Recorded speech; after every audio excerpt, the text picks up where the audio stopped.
तो अब चले अब फोर्स पढ़ते हैं। कुछ सम प्रॉब्लम की वजह से जो है दूसरा पार्ट हमको बनाना पड़ा। तो अब हम पढ़ते हैं फोर्स। फोर्स क्या होता है? फोर्स एक ऐसे जो है बल होता है जिसकी वजह से कोई वस्तु अगर चलायमान हो जाए, गति रेस्ट है, रेस्ट से उसको क्या करते हैं हम लोग, गति में मूविंग करते हैं जो है, तो उसको कहते हैं हम लोग फोर्स। तो फोर्स क्या होता है? द स्ट्रेंथ और energy as an attribute of physical action और मूवमेंट। तो हाई स्कूल में भी पढ़ा होगा आपने फोर्स के बारे में, क्या होता है, फोर्स की डिफिनेशन क्या होता है। हाँ, वो आप लिख सकते हो, वो भी लिख सकते हो, बट अब पॉलिटेक्निक सेकंड सेमेस्टर है तो उसको लैंग्वेज कुछ शिष्टा होनी चाहिए आपकी। तो the strength on energy as an attribute of physical action और मूवमेंट। उसके बाद जो है अगर आपको मैथमेटिकली लिखना है, मैथमेटिकली डिफिनेशन भी लिखना है तो आप लिख सकते हो, मैथमेटिकली और करके लिख सकते हो the net force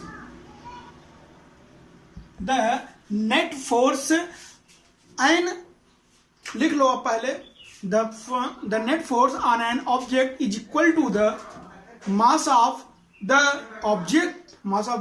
object multiply of the acceleration of the object.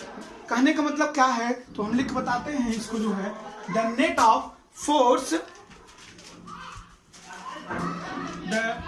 Force on an object is या तो आप चलो ठीक है, the net of force on an object is equal to the mass of the object multiply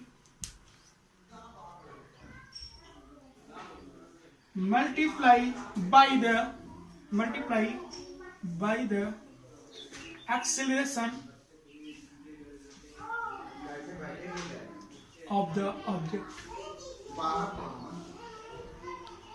कहने का मतलब क्या है, तुम कहेंगे F equal to m into A, ये है मैथमेटिकल डिफिनेशन। कहने का मतलब the net force on an object is equal to the total mass of the object multiply by the acceleration of the object.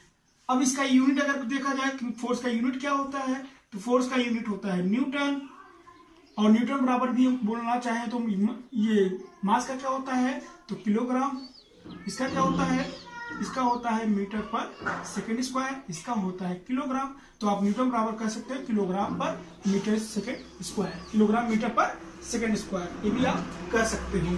ठीक है, तो अब हम जो है फोर्स हो गया आपका इसका यूनिट हो गया। अब हम इसके कुछ कंपोनेंट्स होते हैं फोर्स की, तो आप लिख सकते हो फोर्स के दो कंपोनेंट होते हैं। कौन कौन से? फोर्स के दो कंपोनेंट कौन कौन से? एक होता है मैग्नीट्यूड और सेकंड क्या होता है डायरेक्शन। अब ध्यान रखने वाली बात ये है, डायरेक्शन मैग्नीट्यूड मतलब जैसे होता है आपका कि 4 Newton, this is magnitude. Direction मतलब टुवर्ड्स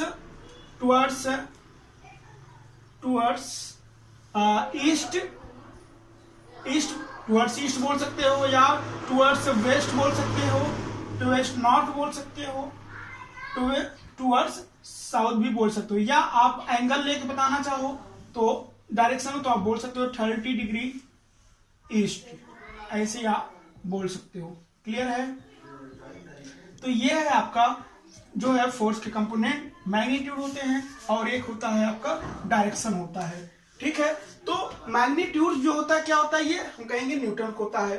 ठीक है, अब एक इसके कुछ और अगर कंपोनेंट देखा जाए तो ये कंपोनेंट और होता है इसका, एक होता है आपका पुश, इसको पहला जान लो, इसको दूसरा और इसको थर्ड, फर्स्ट से सेकेंड एंड थर्ड। तो एक होता है पुश एंड पुल भी होता है। पुश क्या होता है, जब किसी ऑब्जेक्ट को हम जो है क्या करते हैं धकेलते हैं तो हम कहते हैं पुश किया, जब किसी ऑब्जेक्ट को हम पुल करेंगे तो हम कहेंगे ये पुल है। और एक होता है स्ट्रेस होता है, स्ट्रेस एंड प्रेशर, ये सभी कंपोनेंट हैं। ध्यान देने की बात है, कंपोनेंट को बोला है, ये जो है फोर्स के कंपोनेंट कहाँ फोर्स एक्ट करता है। किसी का फिर कैसे वर्क करता है। तो पुश एंड पुल में फोर्स भी, स्ट्रेस एंड प्रेशर में भी आपका जो है फोर्स के कंपोनेंट आते हैं, ठीक है। तो पुश किसी को खींच कर, किसी को ढकेल कर या किसी को पुश करना, ये हमारा पुश एंड पुल में आता है। और स्ट्रेस एंड प्रेशर, अच्छा अगर कोई पूछा जाए कि स्ट्रेस एंड प्रेशर क्या होता है तो हम बताएंगे, इसको रफ फिल कर दो। तो अगर कोई पूछता है, देखो ये जो हमारा स्ट्रेस एंड प्रेशर होता है ये दोनों सेम ही चीज होता है। स्ट्रेस क्या होता है पर यूनिट एरिया, और प्रेशर भी होता है पर यूनिट एरिया, ठीक है। दोनों सेम होता है, बस थोड़ी सी जो है डिफरेंस होता है, थोड़ा सा डिफरेंस अगर देखा जाए पुश एंड पुल का। तो स्ट्रेस में क्या होता है, स्ट्रेस का अगर बोला जाए तो कहेंगे स्ट्रेस जो होता है ये भी होता है पर यूनिट एरिया, और प्रेशर में भी होता है इसका डिफिनेशन, तो ये भी हम कहेंगे per unit area, sorry area. अब बात ये है कि जो हमारा ये पर यूनिट एरिया आता है जो है, ठीक है, तो ये होता क्या, तो हम कहेंगे जब किसी ऑब्जेक्ट को दबाता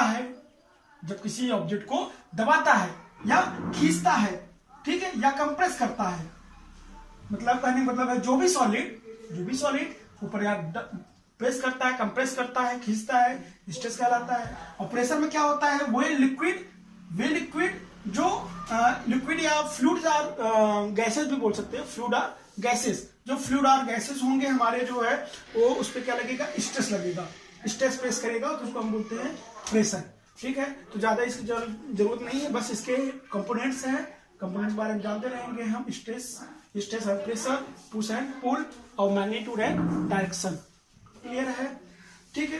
तो अब हम आगे चलेंगे।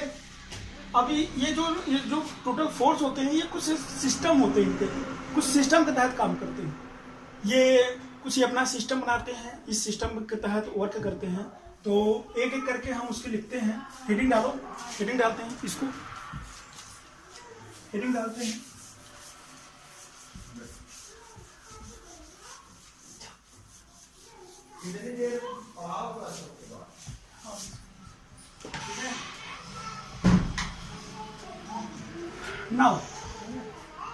Now these force act on system.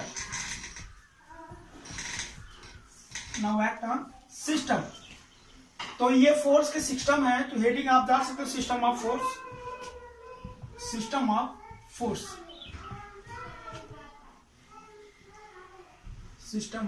Force. ये क्या जो है, अगर देखा जाए तो दो तीन टाइप्स का जो है, लेकिन हम उसको पूरा 10 टाइप्स को डिस्क्राइब करेंगे एक एक करके बढ़िया से।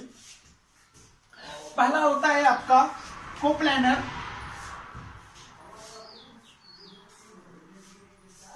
फोर्स, दूसरा होता है हमारा, इसको पूछ दूसरा ये तो हो गए अपने आपके सिस्टम ऑफ फोर्स। कितने टाइप्स हैं, 10 टाइप। कौन कौन से, coplanar force, concurrent force, collinear force, coplanar concurrent force, coplanar non concurrent force, non coplanar non concurrent force, non coplanar non concurrent force, like parallel force, unlike parallel force, spatial force. Clear है। अब हम एक एक बारे में इसके जो है पूरे इसके डिस्क्राइब करेंगे। जो है कोप्लानर फोर्स क्या होता है, कोप्लानर फोर्स हम बोलेंगे, हेडिंग डाल के लिखते हैं, ठीक है। इसको पहले आप नोट डाउन कर लीजिए, या वीडियो पूछ करके इसको आप पहले नोट कर लीजिए, ठीक है। हो गया बिठाएं, ठीक है। तो आपके जो है कोप्लानर फोर्स होता क्या है, तो कोप्लानर फोर्स ऐसा फोर्स जो केवल किसी बॉडी पे एक्ट पॉइंट पे काम करे। कहने का मतलब क्या है कि एक ही प्लेन ऐसा होगा, एक ही प्लेन में जो है एक्ट होने वाले फोर्स, एक प्लेन में एक्ट होने वाले फोर्स को हम बोलते हैं कोप्लानर फोर्स। इसको अगर समझना हो तो हम समझ सकते हैं ऐसे कि जैसे एक प्लेन है आपका, और इस पे ढेर सारे फोर्स जो है, ढेर सारे फोर्स एक्ट हो रहे हो, F1 F2 F3, ठीक है। तो ये एक्ट होने वाले फोर्स है, किसी एक प्लेन में फोर्स एक्ट हो तो कोप्लानर फोर्स कहेंगे। इसकी डिफिनेशन लिखना हो तो डिफिनेशन लिख लीजिए, coplanar force system have all the force acting in one plane. लिखना हो तो लिख लो इसको बढ़िया से, coplanar force system have all the force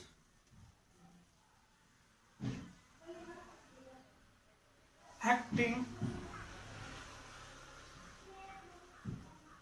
in one plane। Clear है? ये आपका हो गया।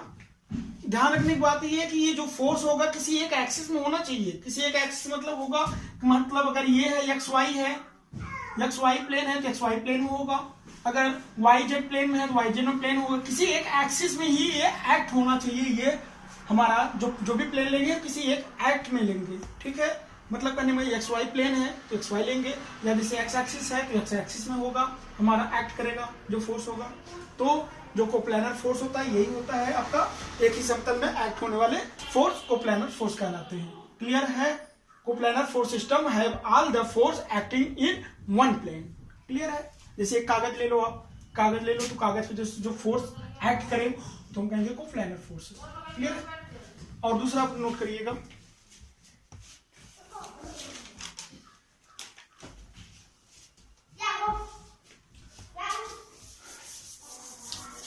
दूसरा है हमारा collinear force.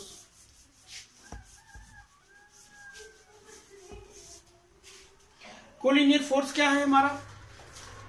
Collinear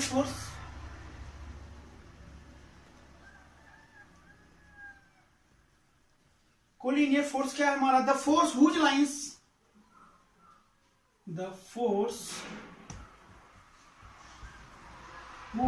lines of action lie on the same plane, line on the same line are known as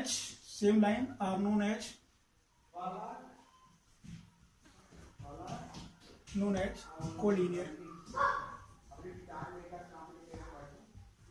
clear है? कहने मतलब क्या है, कोई भी फोर्स एक ही लाइन में कार्य करे, जैसे एक के पीछे एक, जैसे आपका ट्रेन हो गया, जैसे क्या हो गया ट्रेन में क्या होता है, इंजन आगे होता है, ट्रेन में इंजन आगे होता है, उसके पीछे सारे डिब्बे होते हैं। तो ऐसा फोर्स जो एक के पीछे एक वर्क करे कोलिनियर फोर्स कहलाएंगे। The force which lines of action lie on the same line are known as collinear. Clear है? ये हो गया। और तीसरा आपका था कंकरेंट। अगर इसका बनाना हो डायग्राम भी बना सकते हो, जैसे ये है आपका, यही पे F1 वर्क कर रहा है, फिर उसके बाद जो है F2 वर्क कर रहा है, इसी लाइन में F3 भी वर्क कर रहा है, अगर बनाना हो। क्लियर है? ये X एक्सिस है, ये Y एक्सिस है, ठीक है। तीसरा आपका concurrent force.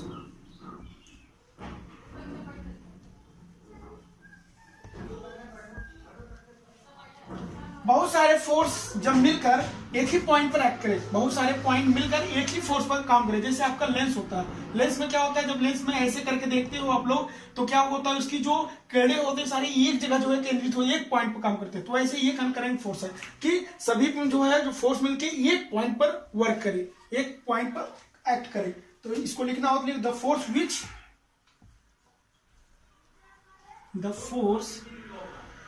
which meet at one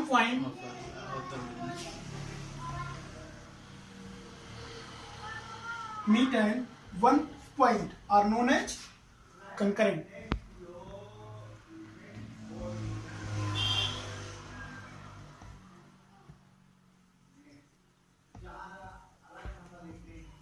ठीक है? कहने मतलब ये हो गया आपका, जैसे आपका लेंस होता है, एग्जाम्पल लिखना हो तो एग्जाम्पल लिख लेना आपका लेंस। चौथा आपका हो गया पैरेलल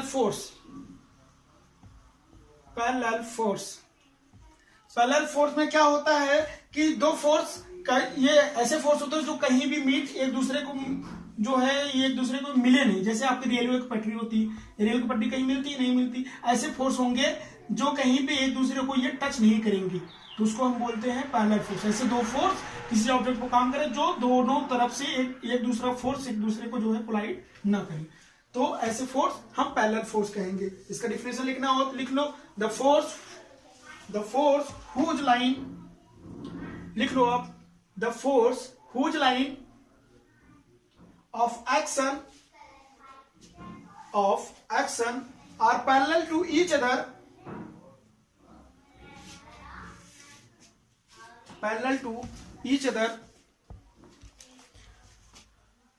हो गया, and all of them,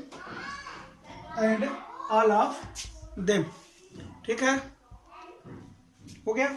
लेकिन ध्यान रखने की बात है कि ये जो होंगे सारे ये सेम डायरेक्शन होंगे, act and in same direction, ठीक है, क्लियर हो गया। अब आपका रह गया कोप्लानर कनकरेंट, ये आपको नेक्स्ट वीडियो में नेक्स्ट पार्ट में हम आपको बताएंगे। क्लियर है, थैंक यू।